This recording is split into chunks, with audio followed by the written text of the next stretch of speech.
Folks, how you doing? Evening. Welcome to the live show. I'll start off the bat, okay? Might have a few technical issues tonight. That's my fault because I'm not in my usual base. I am back home, down the beautiful south, but down the beautiful south at the bottom of New Forest, as lovely as it is. Terrible for broadband where I live. So if I go in and out, huge apologies about that. I've had to come home. I'm not going to go into the details. Right. Enough of me. Let's talk about the guests tonight. We're going to be talking first and foremost about basically developing youth talent in the UK and just trying to get a GP contender, like genuine ones, back on it. No disrespect to Conrad, no disrespect to Ben, but beyond those guys, where are we at? You know, we need some more talent coming through. So we've got 3 guests that I think know a thing or two about it. All with aspirations to get there, been there, kids that wanted to get there. So let's bring them on. I wouldn't say he was a sparring partner. I never used to race against him much because he was always way quicker than me. Let's bring him on first. Brian Jorgensen. Evening, Brian. Hello, guys. You good? You all right? Yeah, very good. Thank you. Thanks a lot for bringing me on. Oh, that's good. We're going to catch up with Brian later on in the year when he's in the UK. So Brian, sorry, this is where you got to get red and get embarrassed, Brian. Super talented, silky smooth, knows how to ride a bike, no doubt about it. So training riders all over Europe. So a good guest for this. Next up, I'm going to bring in Mark Morris. Mark, there he is. Now, I'm not going to dwell. We all know the story and we all know what Mark is now doing in the sport. And that's another reason for bringing him on. How you doing, Mark? Yeah, good. I'm also in the south of England, but my broadband's fine. Yeah, well, see, you're out of the New Forest. I'm at the bottom of the New Forest, you know, where we're still, you know, literally cutting I've paid the bill. Trees. Well, yeah, that's it. Because I'm not at home anymore. I think that's the problem. The bill hasn't been paid. There we go. So Mark is obviously like with the JMR Foundation, loads going on there and got a lot of big plans for that. And finally, should I dump the pressure on him? Yes, let's dump the pressure on him because we were talking in the old green room before he come on. Bobby Bruce, there he goes. There's Bobster. Bob, good to see you. Very quickly, how's the rehab coming along, fella? It's good. It's just a really long process. Knees are not a good one, as Brian knows. He's done both of them, but it's getting there. Hopefully, back riding end of next month, which is good. Good, because we need you. We need you, right? Yeah. That's what we do.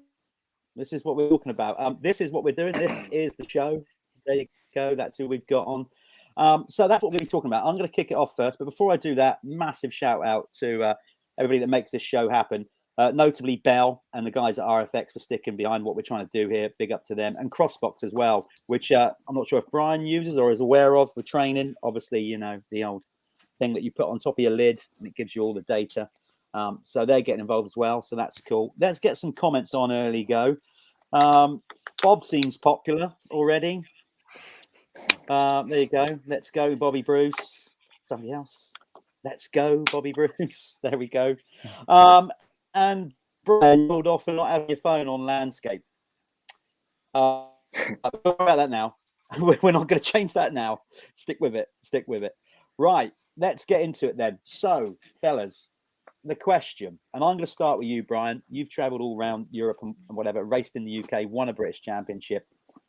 You know, can you see a difference from where you are traveling around Europe with the system we've got in the UK compared with rest of Europe or other countries in developing riders? Do you think we're doing too many races? Do you think our schedule, our format doesn't mirror up what it should do with EMX? I'm just throwing this straight at you, and I haven't teed you up for this. What's your opinion on that? Well, you know what? I back in a couple of years ago when I was having also Bobby, and I had quite a few different British riders. I actually thought it was very, very confusing with all the different series there was. You know, first of all, I think when I raced, there was British Championship and World Championship, you know, Youth British Championship, under 21. That was it, you know. So for me, it was very, very confusing in the beginning because I was working with different riders, you know, Jake Shipton, Bobby Bruce, many other riders. And I was like, what series you doing? Yeah, but I'm doing Bridgestone Championship and the other one is doing Pirelli or Dunlop, or, you know, there was so many different championships that I thought it was really confusing. And I'm thinking, you know, regarding sponsors and And regarding doing championships out of UK, which one are you going to choose? And where are you going to develop? Because which rider do you want to race with to becoming, a better rider and develop yourself and your speed? Are you going to choose a championship in MX Nationals, for example? I don't know, where the level is a little bit lower, And this is maybe a little bit what I see, in Holland, you have the OMK, the Dutch Championship. You have in Italy, you have the Italian Championship. There's not that many other series that you hear about. In Germany, you have the ADAC, the ADAC Championship, where you go and ride with the best, days in that country or even international. And in the UK, you have, I'm not sure, you have probably 4 or 5 different championships. And then you have the British Championship. I mean, where are you going to meet the best people to prepare, but the best possible way to go out and outside UK? This is my question. Yeah. Would you agree with that, Mark? Sorry, just bring Mark in. Mark, we've had this discussion before, in the grand scheme of things, certainly compared with me and Brian. Bobby's obviously young. You're relatively new to the sport, coming in and racing through schoolboys with Jude. You didn't know much about the sport until then, but you've learned a lot in a very short period of time. And I know you're passionate about it, hence why you're on air, hence why we've had ongoing conversations away from shows like this. So would you agree with that, as a kind of neutral and looking at it and what you're trying to do with the Jude Morris Racing Foundation? I think sometimes not having a motocross background is actually an advantage, because you can take a step back and look at things completely differently. And I mean, I agree with Brian, and I'll go a little further. There needs to be a seismic change in British motocross from the top all the way through. I'll be really blunt. We need a governing body that invests in motocross and invests in youth development. I actually think the British Championship is not where kids need to be. They need to be in Europe. I don't think our British Championship's strong enough. We have 4 or 5 fast kids in the front of all groups. Someone sent me the Dutch Championship the other day. They sent me the 125 times, and they compared it with Foxhills. So they took 4 down to 17 in the Dutch Masters. There was a 2-second gap between 4 and 17 in the Dutch Masters. At Foxhills in the 125 group, between 4 and 17, there was a 22-second gap. Yeah, so that is very alarming, isn't it? So that just shows the strength and depth. And with the greatest respect, if the reason Bobby's successful is because he's been in Europe and he's been in the shop window in Europe. And if you look at the guys that are successful, Eddie, Joel, Conrad, all of those guys, they go into Europe, and I know that's expensive. Look at the lads that are over there at the moment. You've got Harry Dale over there, you've got Zane Sibby Deacon over there, you got young Robbie Daly that's riding in the German Championship. He's getting deals now because he's riding in the German Championship. So it goes a bit beyond, just diverting slightly. It goes beyond just rider development. It's also, obviously, as you just said, some riders, the next generation, are really starting to wise up that's potentially the place to go. So actually, it's becoming a little bit detrimental to the British scene if we're going to start losing, ultimately, we want British-born riders doing well in MXGP, but we might end up losing all the talent as in the early years and not seeing them, therefore weakening any domestic scene. So that's a balance to try and get right as well, right? It is, Jeff, but there needs to be a strategy to develop British motocross. And if you look at British motocross as a business and you say, how are we investing in getting young riders into the sport? I think the simple answer to that is we're not. I haven't seen one initiative by anyone that says this is what we're doing to get young riders into the sport. And there's so many things we could be doing, going into schools, talking to them in schools, giving them free tickets to come to the events. I know the MX Nationals are doing the live streaming, which is free, which is fantastic. If the live stream is not free, give it to the kids for free. Let's get people watching motocross. Let's get people interested in motocross. Now, we got two world champion enduro riders, Brad Freeman, Steve Holcomb. I bet half the kids don't know their names.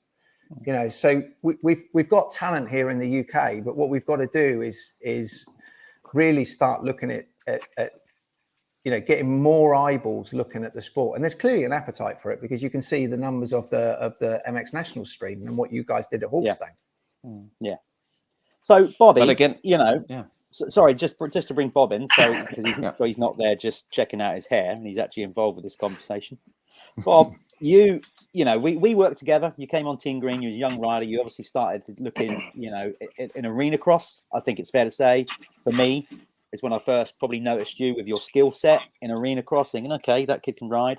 You know, we ended up working together on Team Green. That was obviously cool.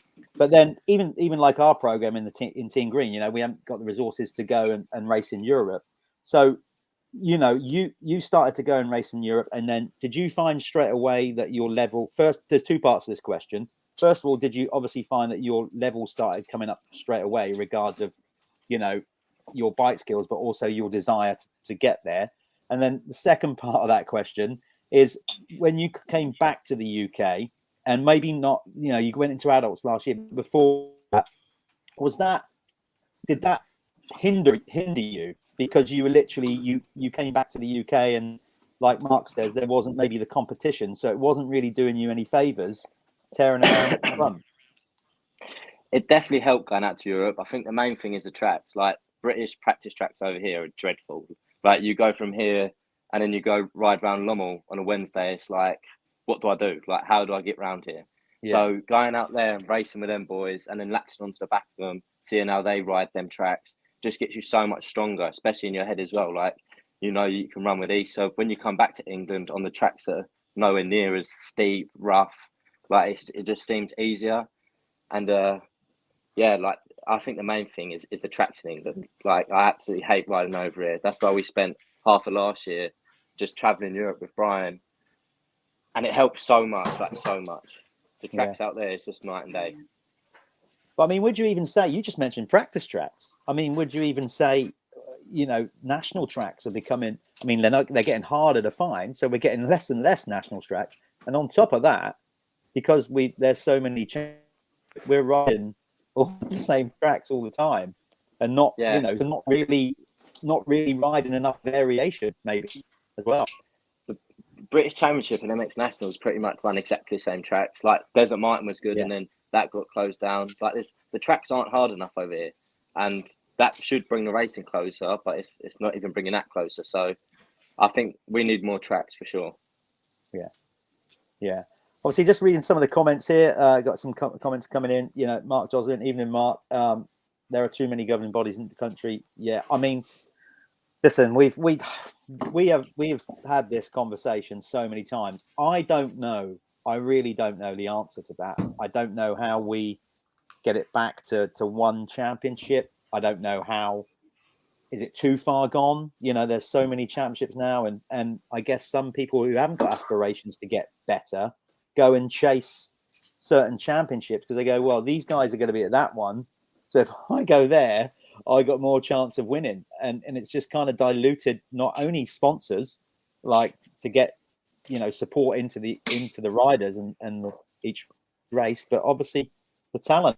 I mean, Mark, what's your take? Well, Brian, I mean, let's go to you. I mean, you've mentioned already, like in Denmark, so there's just one championship, one federation. Are there any other kind of breakaway championships, or have there been any in other countries that you've seen, but did they just like fall flat and not go off the ground? No, I mean, that was what I was really burning to say, because like when I was growing up, you know, the Danish federation was called DMU. There was only that main federation, and the aim was, you know, was crystal clear when I was about 10 years old and I got a license, was to be Danish champion. You know, there was nothing like there's also another club which is probably a little bit same as BSMA or whatever you have in the UK, which is a little bit lower, but that was never the aim, because you knew that if you want to call yourself a Danish champion, you want to call it in a premium, you know, let's say league with the best riders in Denmark.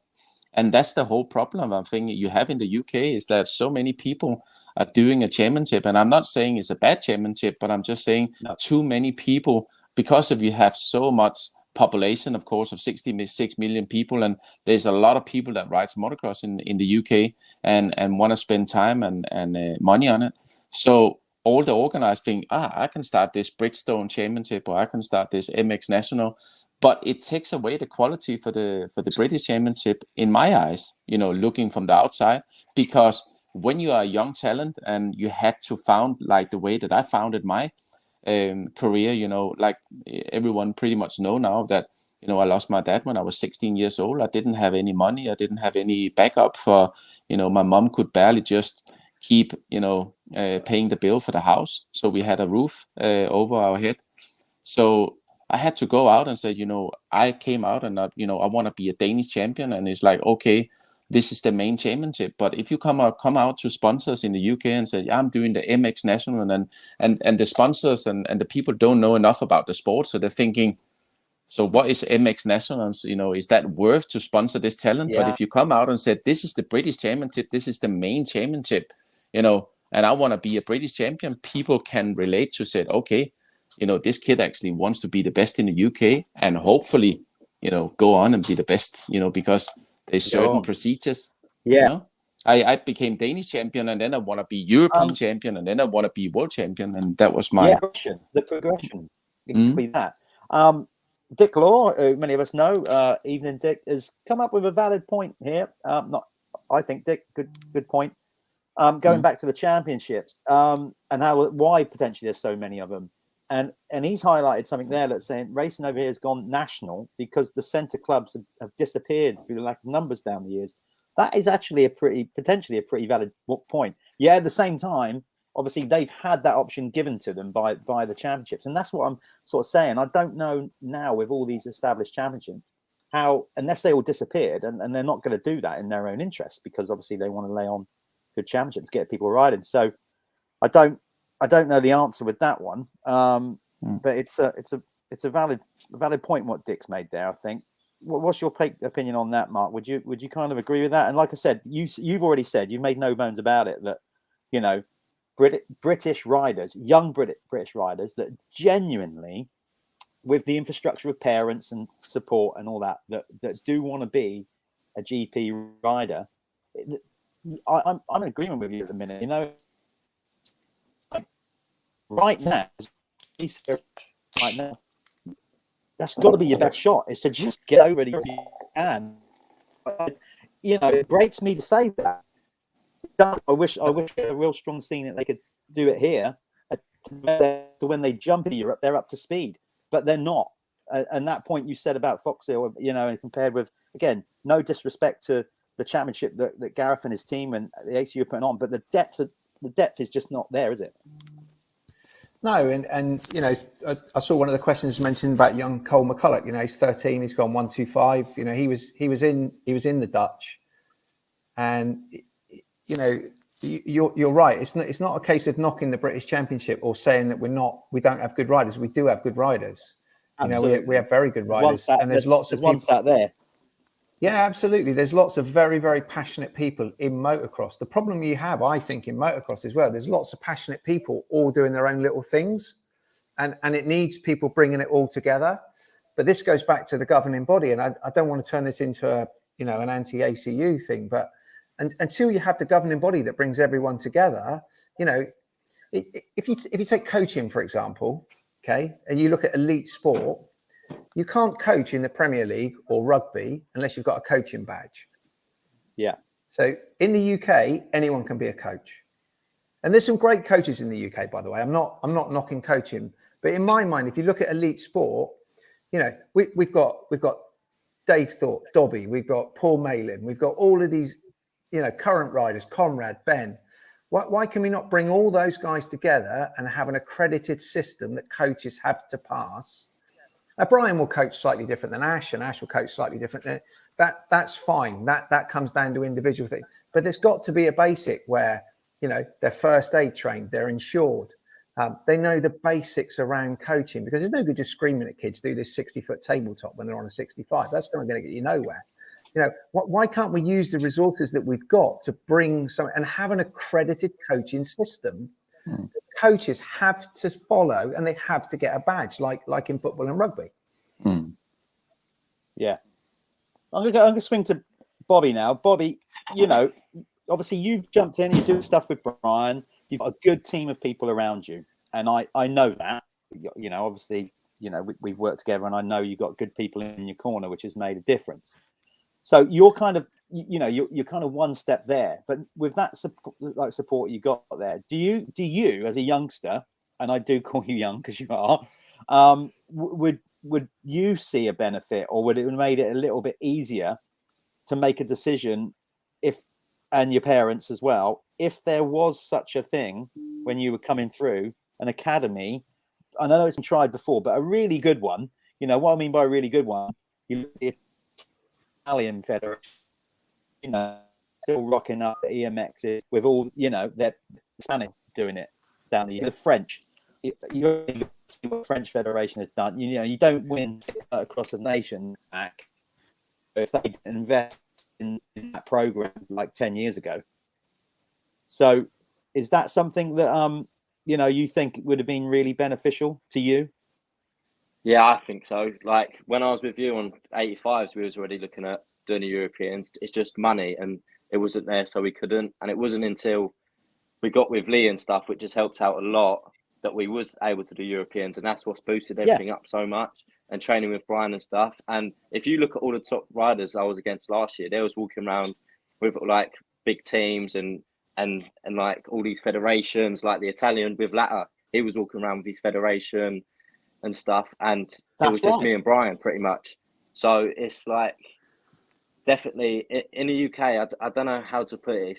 It's just nowhere near where it should be, and I don't know if that's everyone's being greedy, or it's just we're nowhere near where we should be. Brian, ask me this, because obviously Europe's a bit different. You have different cultures, no doubt about it. The UK, you've lived in the UK enough times. You've been here long enough. Totally, football, you know, rules the roost. We got cricket, rugby, tennis. You know, tennis in mainland Europe.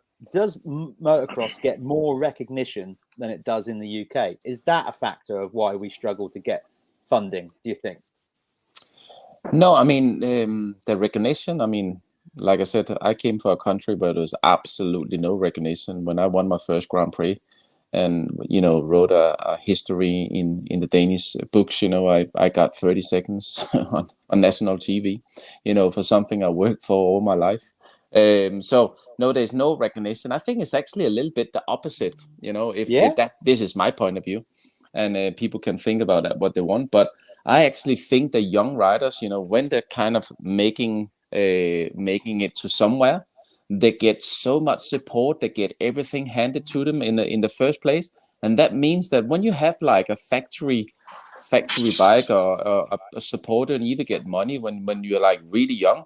I mean, what is there to work for? I was in the opposite situation in my life when I went to sign my first professional deal with Rob Hooper. To be honest with you, Jeff, and you know, I didn't have money to come home. You know, I bought one-way ticket, and I had no money to return. So that means there was no option for failure. There was no option for not giving your best, and that's the, you know, I had the knife on my throat. And I think that made me really hungry, and it really made me thinking that I don't want to go back to Denmark. You know, I want to make it as a professional rider. So I had to work hard for it. I had to, you know, sacrifice a lot of things, or you can say people think it's a sacrifice. For me, it was not a sacrifice because it was really by choice by me. But I think personally, and I don't know if you guys agree with that maybe some riders get handed things too early, and that means that when they come and it really gets tough, you know, they're thinking, why should I work for this? I do agree with that. This is my point of view, but I don't know if it's correct. No, I wholeheartedly agree with that. You know, statistically, people from lower to middle income families perform better than people from higher earning families, because exactly that point. Yeah. Because there's a hunger and a desire there to succeed, because it's not handed on a plate. That's statistically true. And so, you know that is can say that like I said, I never had the option to quit. I never had the option not to become successful, because I have no other choice. You know, so that gives me an extra motivation to train and to do everything the best way that I could. Yeah, just picking up on Lee Bolt's issue, because we obviously that kind of outlines what you just said, Mark, about sometimes riders get maybe too much stuff too early, and we've all seen it. They get burnt out early. They get to their teens and hunger's gone, the fight's gone because they've had everything on a plate for them. They find girls and they get their driving license, and that's it. They're off. But also touching on that, there back in the day would have been packed with Brits, which it was. But of course, we didn't really so much have the European Championship back then. You had the grading list and you went to GPs, and at least then it was a bit more of a calculated risk. When I started doing GPs, actually with Brian's brother back in '95. Yeah, at least then, for me, as a fitting windows in the week and stuff like that, I could kind of go, okay, right. First of all, I had to earn the right by getting on the grading list, and I really think we need to look at that. But that's a bigger global thing. Yeah. But then, at least then you go, right. It's a calculate. If I qualify, I'm getting some money back to fund the trip. So it didn't then hinge so much on having this like personal sponsors or to get you there, because you could take the calculated risk.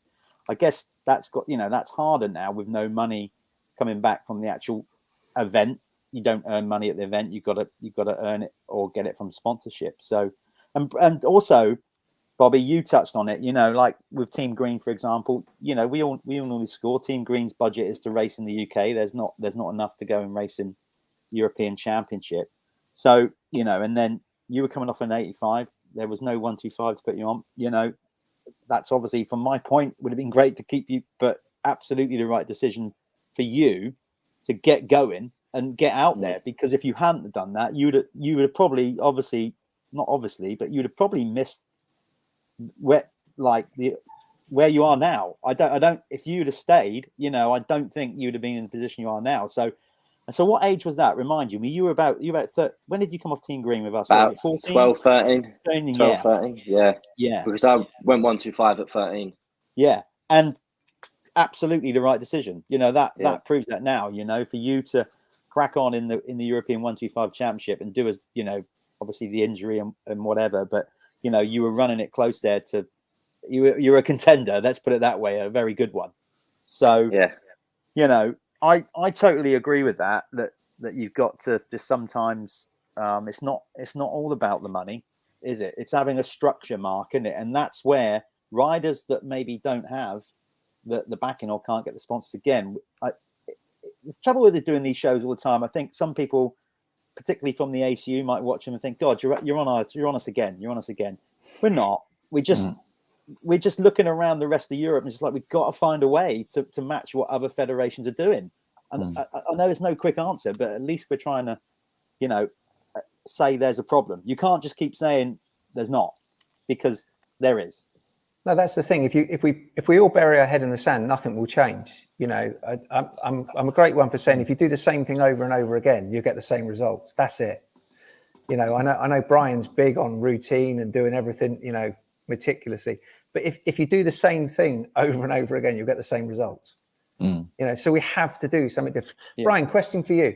Do you think in the UK people understand what it takes to get to an EMX or a GP? I think lots of people think, I'd like that. But I've been in Spain with Bob, and I know how hard he trains. Do you think people honestly understand that the kids are up at 7 a.m, they're running, they're going to the track, they're warming up, they're cooling down, they're riding, then they do a 30k cool down cycle, going back. It looks nice there. Oh, they're out in red sands, lovely, that's nice, but it's not holiday, right? They're working their arse off. Now I've had messages from Bobby that said, "How are you doing in Spain?" He said, "Brian's killing me." The first year I went with Brian, I absolutely hated it. He knows that. But the point is, do people honestly understand what it takes to be an elite athlete? No. Yeah, that is the short question. Everyone, when I finished my professional career, I became the national coach of Denmark, and not to say anything bad about the the young riders, because I was lucky that I worked with some really talented riders like Rasmus Jorgensen, TKO, and some really nice riders. But to be honest, we were 10 riders on Team Denmark, and I came in there as, you know, my mentality was quite professional, and I definitely did everything what I could in my career to become the best version. And you know, there was not 10 elite riders, and there was not even 10 riders that want to be elite. So why do we call it elite riders? So I cook it down to like 3 or 4 riders, and then the Danish Federation asked me, she said, why do we need a coach now? You only coach 4 riders. They said, yeah, but are we coaching donkeys? Or are we coaching racehorses? I just want to know, because if we are coaching donkeys, and that's not to, like I said, say anything about the young Danish riders, but if we are coaching donkeys, then I'm not here. You know, I spend all my life to try to perfectionize myself, the way that I eat, the way that I sleep, how I ride a motorcycle, how I train, and why in the hell should I stand here and waste my time, you know, or your time or your money working with donkeys instead of racehorses? So this is the kind of message that you get, you know, and that's why I work personally with riders like people like Bobby and many other great riders through my career. And I want them to come to me. I know they're not gonna like it, you know, because I am, you know, a hard guy, but I'm not hard because I want to be hard. But when someone tells me that he wants to be the best or one of the best, I unfortunately know what it takes, because that's where I've been lucky enough in my career. And then you can like it or don't like it, but don't come and tell me that you want to be one of the best and you don't want to put the work in. Yeah. So you're right also, Jeff, and you know, I think they don't know. They see everything on Instagram, and they see, oh, they're out jumping, they're doing this, but they have no idea. This is, you know, I would do with my mentality, I would do it all again. You know, I love it. You know, Bobby would know that I go cycling with him, and I don't even have an aim to train. You know, I like to be fit. But I actually appreciate to going out with Bobby or the other guys, you know, and stay with them. And I like to suffer with them, because you know, when we come to races and I stand there to Bobby and it's 35 degrees today, I know that we have done the job. So I'm here I would suffer with him, you know, in the heat, because I know that we have done the work that is required to be the best. Bobby, and, ask me this. Okay, so obviously everything that Brian's just said, you said it was a night. You said it was horrible. You hated it when you know. Fair play to you for saying that. I mean, but now that you've done it and you've got, I wouldn't say used to it, you know, but as much as you hated it, did that then give you the motivation to sort of go further? I mean, some people, when they don't have that, and you've got to dive into that, really committing yourself, and I think that's the key thing. Like Brian says, it either makes you or breaks you. So I guess, you know, like once you get a taste of it done professionally, which is obviously what you're doing with Brian, you know, and it just, did it open your eyes to it all a bit and think, Christ, okay, right. But at the same time, as much as it was horrible that first time doing it and over there thinking, did you have any doubts after that first few sessions with Brian? Did you have any doubts where you went, oh, this ain't for me? Obviously you didn't, because you're still doing it. But not at all. We trained quite a bit in England first, and then the first year I went to Red Sands with him, I crashed my brains out and broke my wrist, and I dreaded going back there. But then we went back, and it got better each year. And like now, I love going out there. Like always, Mark was out there with Jude. Like that's where you need to be during the winter to get all your preparation in. But the first time I went there, I was like, wow, what is this? Like Red Sands GP track on a bad day. It's like,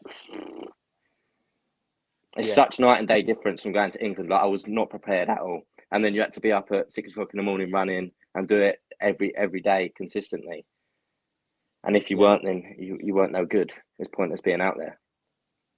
Do you think, Robbie, as a young rider, you know, you're going for it and it's brilliant and it's great, and we obviously wish you all the best of luck that you will be a rider that we're talking about to fill the void basically that we're talking about? I mean, you know, we got Conrad, we got Ben, you know, and obviously others doing it, Sterry and a few other. But beyond that, you know, like we're like, where's this is almost the conversation tonight. Like, you know, where are we going to see the next UK, GP rider. And of course, we've got you on, but I was only joking about dumping the pressure on you. You know your expectations. You know what you want to achieve. So it's no real added pressure from us. But you're on the right path. So beyond that though, we're basically saying to do that. Currently, you've got to come out of racing the UK a bit more, and and go and do the others. I mean, how do you see it? I mean, would you agree with that? Do you think like we got to act pretty soon? I know you got your own thing going on, your own agenda, and you want to make it to be a top level rider, arguably a world champion. But as you grow older, you get to appreciate the sport and understand it a bit more. So would you sit here as a fan of the sport, not a rider, and go, yeah, like we need to get more kids like trained up and being out in the thick of it in Europe? I mean, that's pretty much the crux of it, right? Yeah, 100%. I think there's only a few boys that's racing in Europe at the minute, and they're like in the youngsters, Ollie, Charlie, and I think they're doing pretty well. I've not really seen too much since I've not been racing, but it's just money, and not a lot of kids have it. And if it weren't for the people I'm surrounded by now, I wouldn't have done it. So with that in mind, then Bob, sorry to cut over you because I just want to get that point out straight away. You've got team like Lee, is passionate, very passionate about it. So he's worked hard to get sponsorship, put his own money in to get you out there doing it. So we're saying about the federations, obviously, and the ACU and people in the UK making more of an effort with academy. Is it a case of more UK based teams genuinely have to start thinking, do you know what? Let's start trying to sell our sponsorship and change our program so we're not racing so much in the UK, and more teams genuinely try to take riders over there. I mean, it's just twofold, isn't it? It's just trying to get them teams to do that though. Like, who's willing to do that now? They only want to take the top boys. They don't really look at the rest, I don't think. And is that a case of, Mark, arguably then, so the sponsors that they're talking to, they're kind of looking at it, again, I'm just playing devil's advocate here. They're just looking at it and going, well, we want you to race in the UK because that's our market. That's where our market is. Yet at the same time, all of us, look, we're sat here using modern technology. We all know where the internet's at these days and social media. That's a case in argument. Does a British rider have to race in the UK to basically give feedback to a UK brand or sponsor? Probably not, because you can do it on social media. Why do you need to be racing in the UK when you can have a huge following globally? I mean, I know he does a very different sport, but look at, and I'm using him as a high-end example, but look at like Axel Hodges, he doesn't race, he doesn't, and he lives in America and he travels the world, but you're always up to speed with what he's doing. You don't have, so what I'm on about is being a marketable athlete and getting the support, the revenue in to go and race. Do you have to be racing in the UK to get a UK brand behind you? I think it's not so important. It's not so necessary anymore. Would you agree with that? I think as well, if you look at the brands, I mean, Bob sat there with his Troy Lee hat on, and it's an international brand, right? Yeah. So I think you're right. And if you look at most of the brands in motocross, you're sponsored by Bell.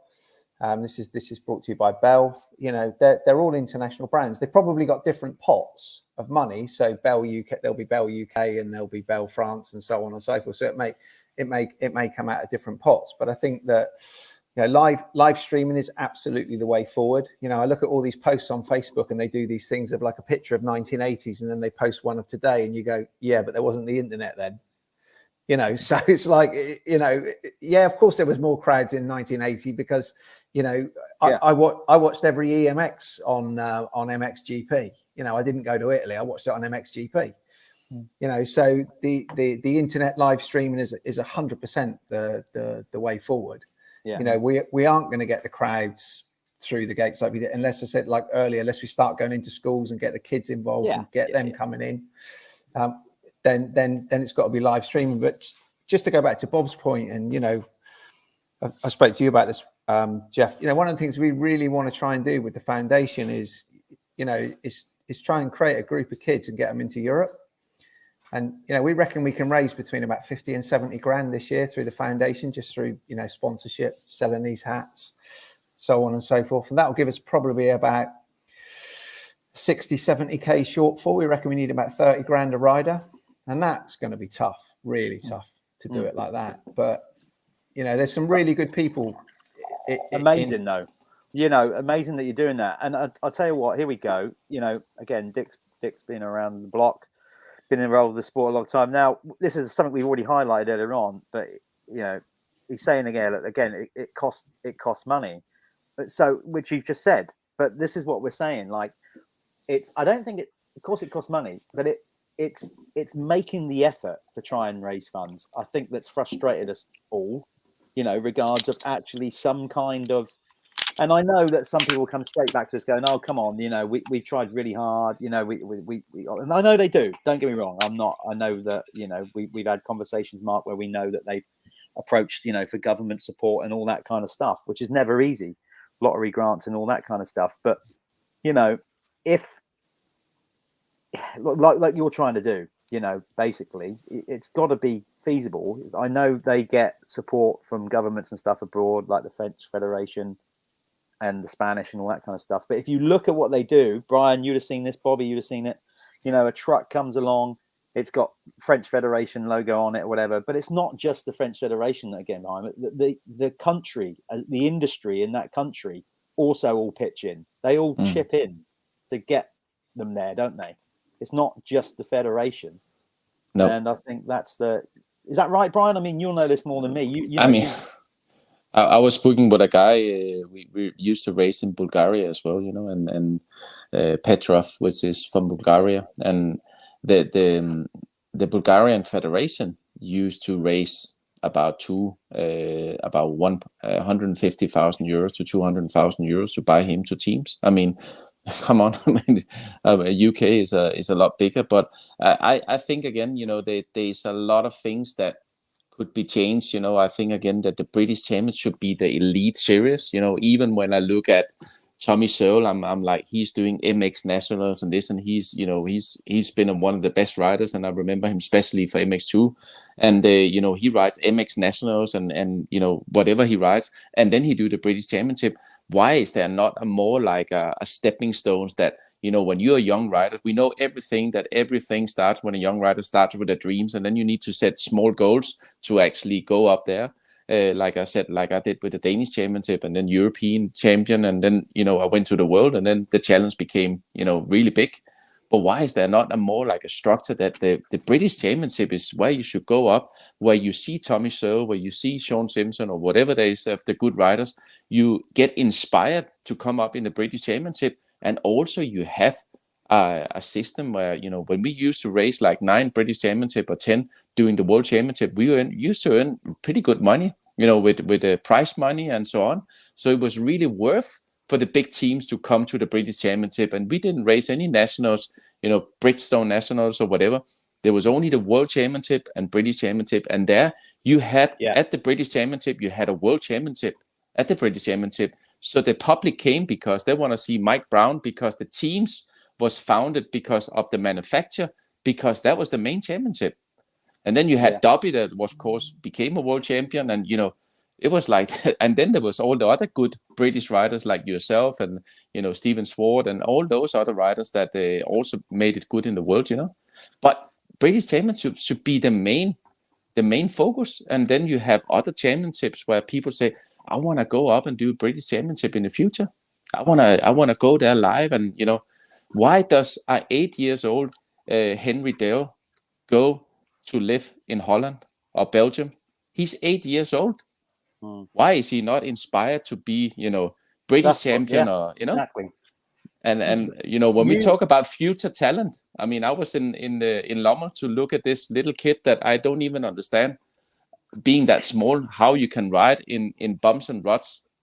That was there. I was like, oh my God, you know, when I was 10 years old, I could not even ride like him, you know, at all. And I made a pretty good career out of how I started, you know. Yeah. He had the right style, he had the, you know, the right technique, and I'm thinking, wow, you know, I don't even understand how it's possible with those small wheels to go around the bumps like he does, you know. Like that goes back to what Bobby said, didn't it, about the better tracks and stuff like that, Brian? Yeah. You know, Mark, very quickly, you know, not very quickly, but just talking.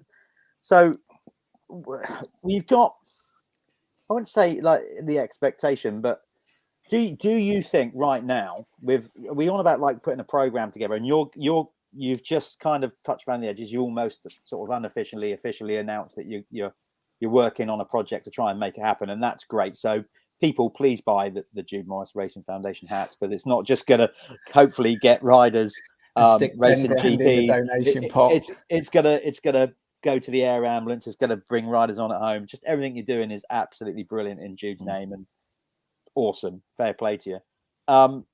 We need people like that. Obviously, the calendar, not the calendar, but the British Championship as it currently stands with the youth, not the pros, not the adults. You know, we always say about the British calendar and how like, oh, we can't clash with GPs. But they always look at the MX1 and MX2 classes and said, oh, you know, like, because Sean wanted to do them, or for one rider, you know, two or three riders. When actually, surely it's the British Youth Championship that we should be going. Do you know what? Maybe have less races of them, races of them, and making sure that they don't clash with an EMX. So then our kids have got a chance to go and race EMX without making this tough decision going, well, if I go and race an EMX and that's on a clash, I'm going to lose the British Championship. So surely it's the younger generation that we should be fitting a calendar around the EMX, not to be confused with the MXGP. Completely. You know, I know Dave Harris is out there at the moment with Max, and you know, it clashed, I think, with two British rounds, I think. Yeah, I mean, you know, and he decided to do the EMX because he felt that, you know, that was a better opportunity for Max. And absolutely, you're absolutely right. You know, no disrespect to any of the riders in MX1 or MX2 in any way, shape, or form, but us putting a calendar around those two classes when they're not full anyway, is bonkers. Our calendar should be around the EMX series. And that's the 65s and the 85s as well, not just the ones that do the GP track. From the 65 up. Literally, there should be no. Because that would stop the kids going to Europe. Yeah. Well, not stop them going to Europe. It would mean that they would compete in the British Championship, and they would still have the time to do the EMX as well, if that's what they wanted to do. Which is what's Brian's saying. You know, which we used to have as pro adults. There was no date clashes or whatever. You know, and I guess they're still trying to do that, but. You know, there was less GPs then as well, which made it a little bit more manageable. Sure. But you know, there's not a massive amount of EMX rounds, is there, for the 65s and the 85s? No, you could easily fit that around like that. You know, do you think as well, Bobby? You've raced. You know, what do you think people's expectations are? You know, are we putting too much? You've been a young kid. You come through it. Did you ever feel, because you're most recent? You know, you've been that kid. Sooner, you know, it's a long time since I was a kid, and certainly the other two guests. So, do you? Sorry, Brian, you still looking great, by the way. Like telling me. And so you too, Mark. Actually, I shouldn't side. Bobby, you obviously been most recently a kid, and the pressures of riding a motocross bike. Did you ever feel the expectation, the weight of expectation of, like, you know, wanting to succeed? You know, have you ever felt any pressure, noticeable pressure as a young kid from whoever it be? We all know that parents get, you know, they get emotional, and coaches do it, and all that kind of stuff. Have you ever thought, before you started training with Brian, or when you was that kid, you've gone, oh, this is all a bit serious, isn't it? Do I need this? Do I really need this now? Have you ever thought that? No, not really. I've not. I just do it because I love it, and it's brought me to here. I've not ever gone. If I question that, then I wouldn't be doing it. It's so many people, like, mainly nowadays, it's like parents are just forcing their kids to do it. It's like, if you don't like it, then don't race. So I've never ever had any pressure. Yeah, and especially from team and Brian and stuff, we just know what I'm capable of, and that's all there is. Yeah. So still now, like, you're still, you know, there's pressures, but only the pressures that you're putting on yourself. Yeah, there's like, at GPs, it's just pressure that you put on yourself, and the nerves and stuff. But it's like the first GP ever done in Mantova. It's just like, it's such a big shock because it's all the big banners, all the big jumps, all the top riders. But after you get a couple under your belt, it's, you know, you're meant to be there, so it's enjoyable. Yeah, absolutely. Brian, what are you? You know, you're coming to the UK. You're coaching all over Europe and all over the world. You know, so what? How do you define a kid at that age of the criteria? What the youth that you think you need? The main criteria that you think a kid would need? Obviously, they need bike skills or whatever, but what? And you've got to categorize it. Basically, I'm saying of all the attributes that you need to make a top level motocross rider, what's the one that the first one that you think on that list that a kid would need to break through, you know, to be good enough to go on and be a GP rider? Is it heart? Is it desire before anything else? What is it? You know, I'm definitely, you know, I've seen a lot of parents, I've seen a lot of riders, and a lot of people through my own career, but also now as a coach. And one of the things that always become the fundamental of everything what I do or how I coach and how I see the riders is like, how is this rider? How does the surrounding around the riders, how does that involve? Is it really the kids that wants to be good? Because I can say, and parents can say, and so on. And the same what I had with Bobby. I find out with Bobby, I think it was with you, Chef, when I saw Bobby won the first time, and you can see it. Yeah, you were. Yeah, you were again. And you can see that, you know, this rider wants to attack every turn, every bump, every straight, because he enjoys to do it. You know, that's his mentality. He wants to challenge himself every single meter on the track, and that's what I see when I go out and analyze riders. Because of course there's a lot of people that contact, can you train my son, and what do you think? And you know, the first thing I think is like, does he really want to ride? Do I see, you know, I can, you know, you can come out. I remember myself when I was going out to the track, my dad got up at 4:00 in the morning. He came home at 4. Everything was packed. You know, we had done a lunch pack for him. We went on the track, you know, I already changed, and I jumped out of the van almost with my helmet on, and then just trying to get, you know, 3 times 20 minutes, you know, and then back home again, you know. Where today you come out and you see even the attitude of the riders, like the dad said, now get your boots on, and now get your helmet on, and come on, let's go, you know. And you're thinking, oh my God, this, you know, why is he not jumping out of that van like a fucking rocket, you know? He's going out and have fun, you know.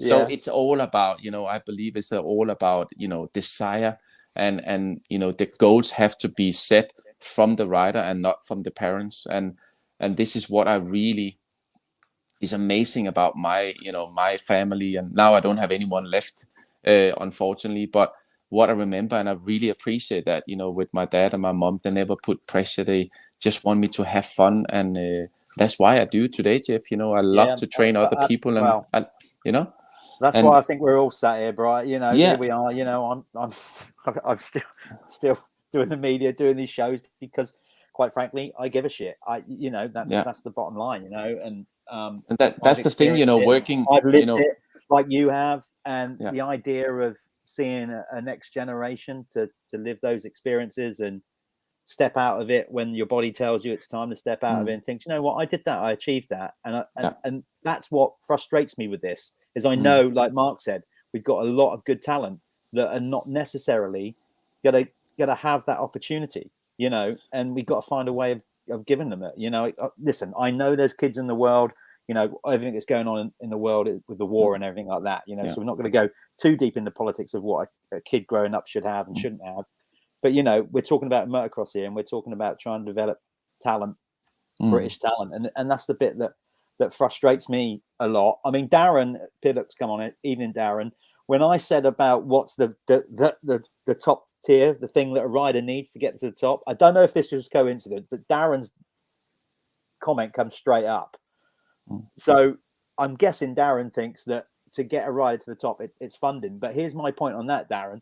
If a rider is really, really showing it, you know, like heart and desire and a bit of everything, that's where I'd love to think that people would get a bit more behind in it. You know, maybe the parent can't afford to do it, but if a kid has really, really got something, I'd like to think there'd be one or two people that will see that in a way that Bobby, I know you sat there, so this is a compliment. Bobby wasn't, without being disrespectful, Bobby wasn't born with a silver spoon in his mouth. No, that's what I'm saying. Yeah, he's just worked his ass off. Yeah, so Lee has seen it, you know, and that's what I'm saying. Like, so Lee has taken a punt on Bobby, you know. Like I said, from when Bobby was us, from a Team Green point of view, you know, it didn't fit Kawasaki's program because it's a Kawasaki UK, so the funding would have had to come from Kawasaki Europe and all that kind of stuff. So, as we said, Lee ultimately, you know, has put his hand in his pocket to help Bob along the way, and but he saw something in you, Bobby, that obviously, you know, so he's willing. So that's what I mean, a calculated, an educated gamble. Would you agree with that? Yeah. Go on, Brian. And then I also said, you know, I think it is like great, like you said, you have the other federation, you have people standing like Traversini. You know, for me, the biggest thing to work with Bobby is, of course, I know we have will and determination to be the best. You know, we have talent to ride a motorcycle. My job is to let him understand how important routines is. And, you know, how you do things, you know, how you eat, how you sleep, how you do it consistently weekend and weekend out, you know, and get all that structure. And I think that's the problem, what we talk about with young riders. They come out, they're standing in you know, they have been in Britain where everyone is, you know, about the same, you know, they do the same thing. And then you come out and you have a trainer standing like Traversini, you have people and you're just standing there alone. You know, what are we doing? Why do they run in the morning? Why do they cycle? And why do they start? You know, they have no idea what to do. And it'd be great to start a foundation helping young riders, you know, financially, but also to have coaches or a coach that can help the rider say, this is how you do it. You know, why we warm up is because we do this.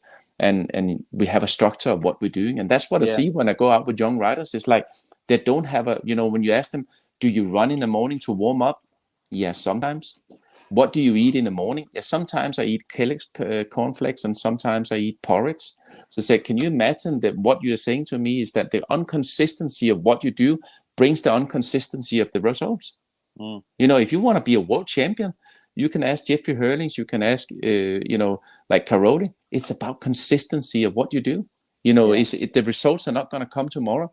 But if you keep doing this the same when you go to work, if you want a job, it doesn't mean that you can come in like 2 times and then switch the third one. You have to go into work every single day to show that you want this, and then you maybe get up the rank. And that's the same, how sports will work, you know. The grinding of everything, you know, like I said, it took me 29 years to win a Grand Prix in the best class in the world. You know, it's a lot of grinding and it's a lot believing and there's a lot of, you know, a possibility to give up. But either you have that character, like I said, I had no option to fail.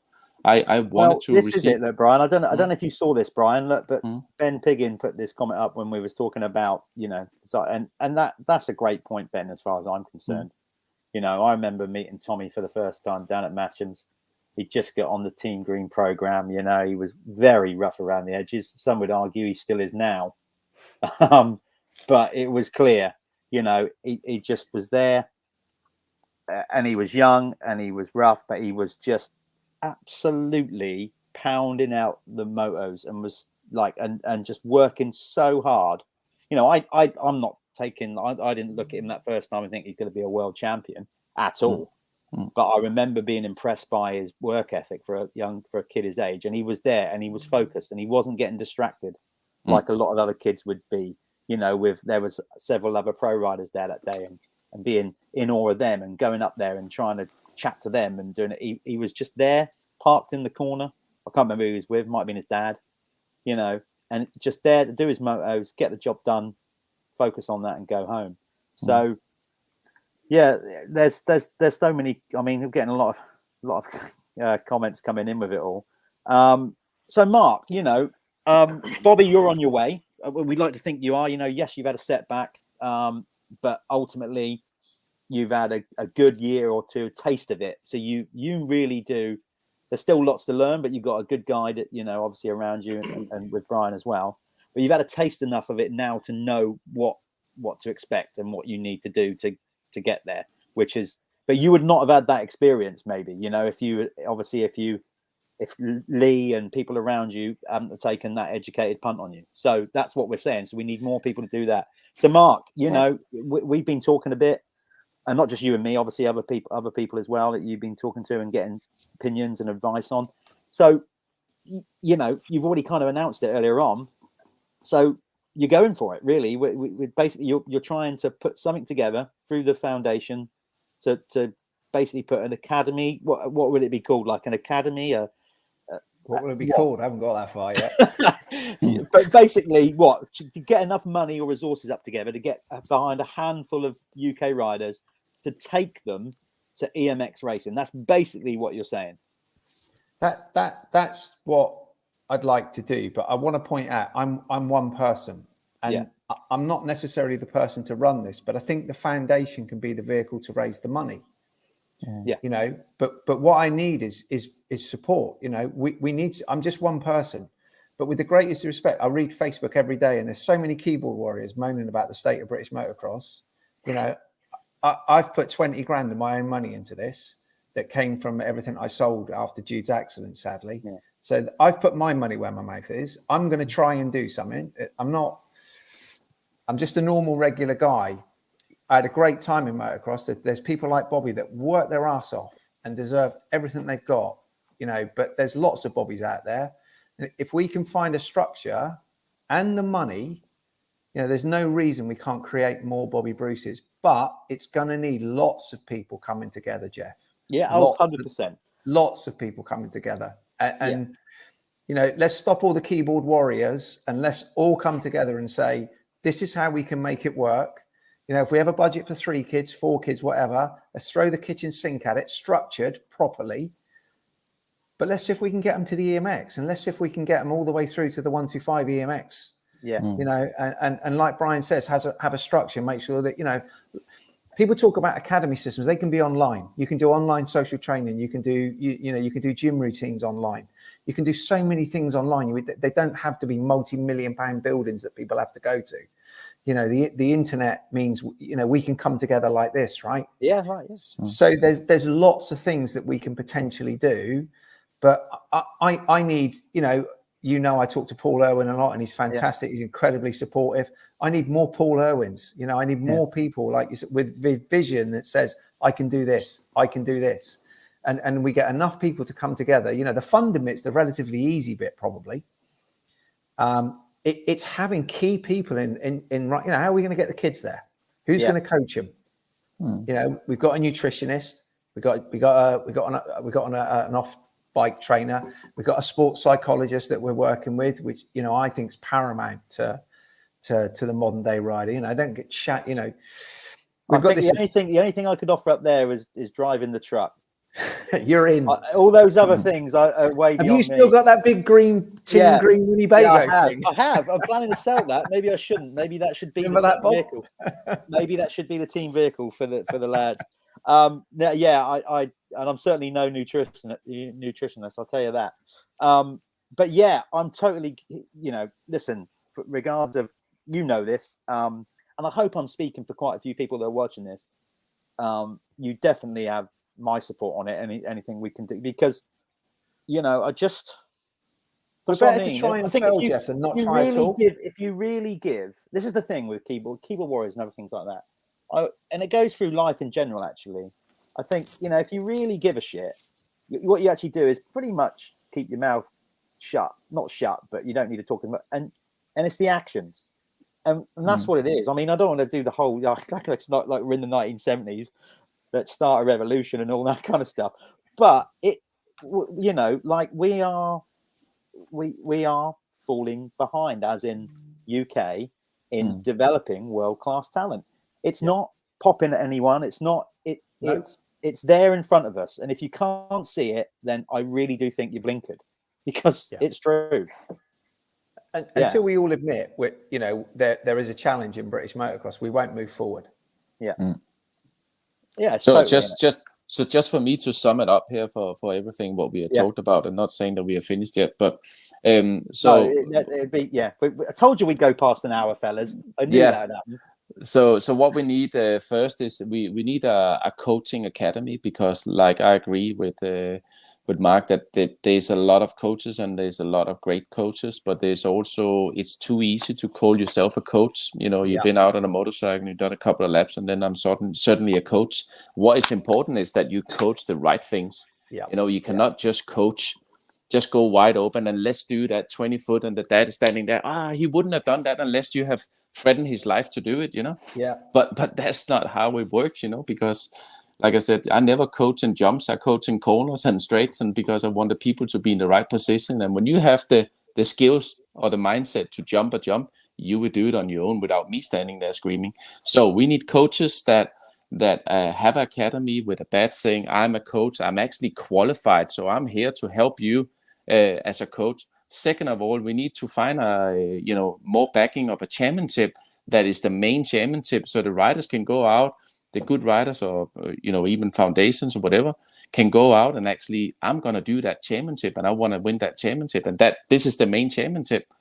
And then we need the third step with Jude Morris, foundation that can probably help young riders, and maybe there could be a coach including in that, system there that help the riders to what does it take, or even you can say warn them or whatever, saying this is actually what it takes to become a professional rider. Because a lot of people wants to, look at, I want to be a world champion. Yeah, but okay. So if I say that you have to train between 4 and 6 hours every day, 365 days a year, do you still want to be a world champion? Maybe maybe MX national champion, Yeah. And so that, like you said with Bobby, he thought I was crazy in the beginning. And I'm probably still does. No, to be fair, Brian, he still does now. He still does. He went well. He's not well. But it what it takes, and that's just the truth of the sport. When you choose and you want to be the best at this sport, it is one of the, and if not the hardest sport in the world, because there's so many factors that needs to come into place. You need to understand about the motorcycle, you need to understand about the line choice, you need to be fairly strong, you need to be fairly patient of what you do, and then you need to be strong-minded and not quitting and not giving up just because that you fail, because failure is a great part of success in our sport, because we will fail every day, Absolutely. Well, that is the case. Bobby, we're going to start wrapping this up now, but I'm going to turn to you, Bob. I mean, every night's a school night. I mean, you're a young lad. Remind me how old you are. 17. 17. God, that was good. I remember that.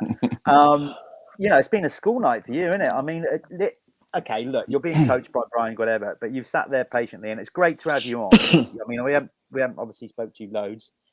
We will be speaking to you way more when you get back on a bike, and we'll get you on it, or maybe get you in the van again to see where you're at when you come back riding. But from your standpoint, just sat there listening to the night, have you? Has it changed your opinion on it? Have you learned anything regards of? Do you think that we're talking bollocks, or do you think that we it's something that needs to happen? It's definitely something that needs to happen, and I already knew this because I was in that situation. It's like you're looking for teams, you want to be out there, but you can't get there, and it's like, what do you do? I can't make a change. I have no idea where I start with that, and I don't think a lot of people do. But it's just getting more and more people each day recognizing it, so people do make a change. Yeah. So I mean, would you? I suppose do you see yourself, Bob, already as a role model? Because let's be honest, like I said, I'm trying to avoid dumping all our expectations onto you and pressure, whatever. But let's be honest, you came into that 125 scene, and you were there or thereabouts, and pushing for a title. Do you feel like a role model already? Not really. I try and not get caught up in all that. I just ride my bike and have fun doing it. And you're being very modest. Of course you're a role model. Look at that crowd when you rode at Matterley. They went bananas when you rode at Matterley. Yeah, but I don't see it like that. And that's very nice. That's great, and that's what's Brian's teaching you, and that's level-headed in that. But you know, we've got a couple of kids in the foundation, and they just wanted to be in the foundation because you were an ambassador, and they said, "Oh, can you get me a picture with Bobby Bruce?" I was like, is that what you want? They were like, "Yeah." I was like, "Okay, yeah, I'll get you a picture of Bobby Bruce." So you know, you are a role model. So, and that's important. We need role models. We need Absolutely. role models. You know, and that's what I'm trying to do this. So we're not putting the pressure on you, Bob. But you know, like not necessarily, but even not with that. But he needs a haircut. He does need a haircut. But I don't know, because I can't say that because I used to have, I had mine yesterday. I did mine. I don't know, long time ago. But he is yeah, you know, we do need, that's the short of it, isn't it? We need more role models. We need more. We need more Bobbies. We need to celebrate him as well, Jeff. Yeah. But that's again, you know, what I say about coaching is a lot of things, you know, like, you know, of course you want to teach them and coach the riders how to be faster because that's the aim goal.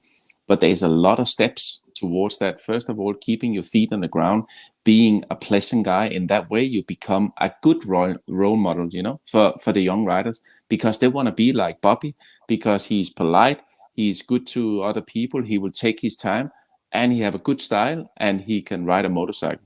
That's a good role model. But that's also, okay, you have to have the foundation of doing that. But that's also my job, you know. It's like, okay, you know, let's keep the feet on the ground, and I know how important it is to be, you know, you can be the best in the world, but you know, it doesn't mean a lot if you become a world champion and you really, you know, nobody likes you, because then you will only remember the title, but nobody wants to speak with you after. And I think it's more important, you know, if you can get everything, like, you know, I spoke many times and a pretty good in with Ricky Carmichael, you know, and I love him, you know, because he's such a, when I met him for the first time doing some coaching together with him in Sweden, you know, I kind of expected a little bit of a more arrogant person, you know, but, you know, and then you had Jeff Emmett, which was actually a little bit more, you know, arrogant in a way, in his own ways, but also turned out to be a really nice guy. But the first impression when you meet Carmichael is just like, you know, you would never have guessed that he is the GOAT. He's the greatest of all time, because he's just so relaxed and so polite to everyone. And that's the role model that, you know, I was one of those guys. I was never as good as Ricky Carmichael or anything like that. But I think it's really important to be a polite person as well, and be, you know, present the sport in a good way. And that's my job to do that as well, together with a lot of other things, you know. Yeah. You obviously taught him well. To be fair, Bob was like that when he was with a young kid on Team Green. He was like that as well. So he's always been like it. It was always dealing with his old man Tom that was more, you know, just keeping him in check, making sure he wasn't going out drinking with my brother. That was my real issue at the time. It wasn't dealing with the riders. It was making sure those two were back at a respectable time. Yeah. Still the same. Yeah. Yeah, it's still the same. Yeah, we try to avoid those two getting together, Bob, because they're dangerous for each other. It's like, you know, it's like that touch paper thing. Got to avoid those two getting together. But listen, it's been a fascinating hour and 15. It's just great that we're addressing it, and Mark in particular. Fair play for coming on, and also, you know, announcing it tonight, coming on the Dirty Talk Show and putting your ideas out there. So people watching, whether you're watching live or you watch the rerun of this or whenever you watch it, look, just get onto the foundation, you know. Mark, just tell them again what the website address is, and you know, just to get in contact with you regards. I know you're going to roll out this idea more, because you are literally just throwing it out there, and you certainly haven't crossed the T's or dotted the I's yet, but you've come on here and said, right, let's do it, and that's huge. So how's the best way for people to get in contact with you? Yeah, you can message me on social media, or obviously the website is, says he looking at the website address now, jmrracing-foundation.com. Thanks for putting me on the spot there, Jeff. Yeah, sorry, mate. Sorry, it's like, no, that's fine. I mean, obviously, if you see us at events, buy a hat. You know, every pound we raise, 80p goes into riders, 20p goes into the air ambulance. You know, we've raised 84 grand. There's more money to go to the air ambulance soon. But you know, I need people to come forward, and I need people to work with us of how, you know, I've read a lot of the comments today about funding and this, that, and the other. We're not going to get funding. Let's be real. It's not going to happen. Yeah. So we'll have to use the foundation to raise money. So I need people to come forward with ideas. whether it's £1,000, whether it's £10, whether it's people that can help. You know, we've got to try and do something to develop more bobbies. And there are lots of great talent in the UK. We've just got to develop it. Yeah, absolutely. That's a good way to end it. Fellas, I really appreciate your time, because I know we are all busy, and to give up an hour and 15 in the evening, particularly Bob, who's probably got a training program he should be doing right now, Bryony, or something like that. He's off down the pub with his dad. So he can't, you know, he's wasted an hour and 15 talking to us. So don't think you're getting away without doing your training tonight. Have you already done it, Bobby? Yeah, well, I've actually got heat stroke somehow this week, so I've been yakking my guts up. Yeah, he has. Heat stroke?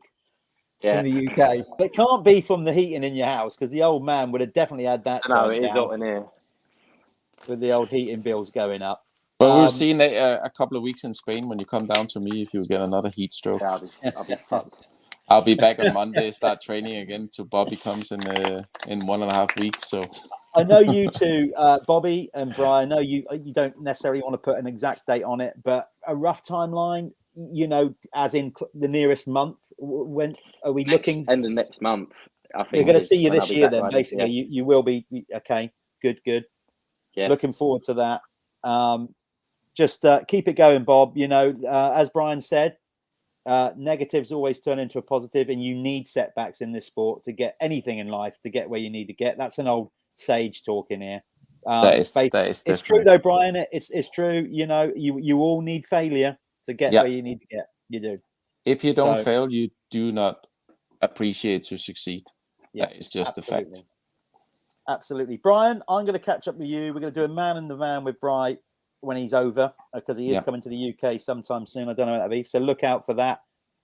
Get on to the Jude Morris Foundation. Get in contact with Mark. Let's do this. As I said, if it's not with that, it's putting money into the air ambulance. It's putting money into kids that will race in the UK and starting out like you're doing with some of your smaller riders.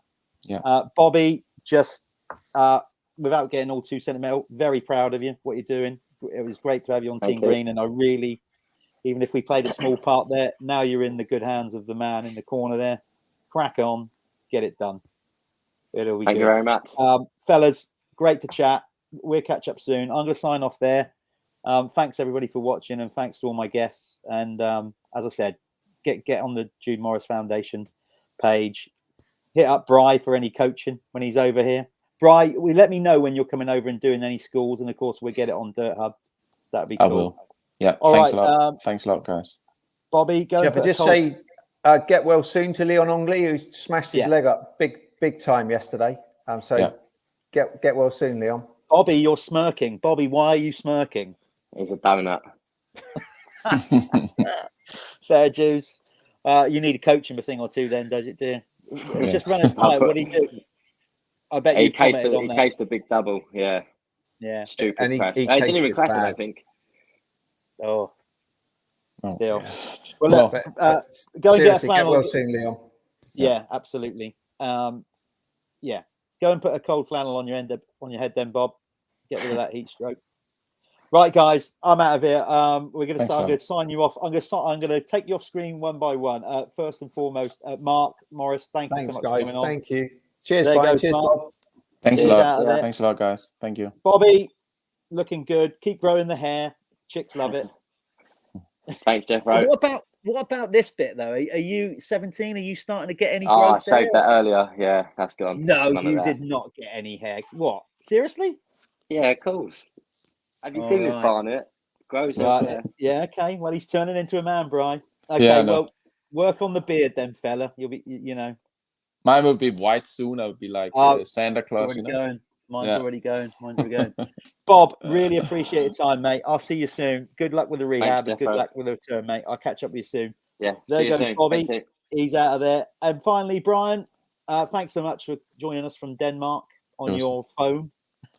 Yeah, it was a pleasure. I hope you haven't put your battery out of it. Listen, pal, give us a call when you're over. We will speak to Brian again this year on Dirt Hub. Keep up all the good work, mate. Great stuff. Thanks a lot. And we'll see you soon. There goes Brian Jorgensen. He's out of there as well. See you, Brian. See you. Thank you. And thanks to you, everybody, for watching. That was good. I knew that Mark was toying with the idea. I didn't necessarily think that he'd announce his vision or plan on the show. So that's great. Thanks to everybody that's been watching. Let's do this. Let's get behind what we just said. And I don't know when the next Dirty Talk show will be, but we'll put it out on Dirt Hub and let you know when that will be. That's me done. We've got some races coming up soon. Stay safe out there, everybody. And I'll see you again soon. Thanks a lot.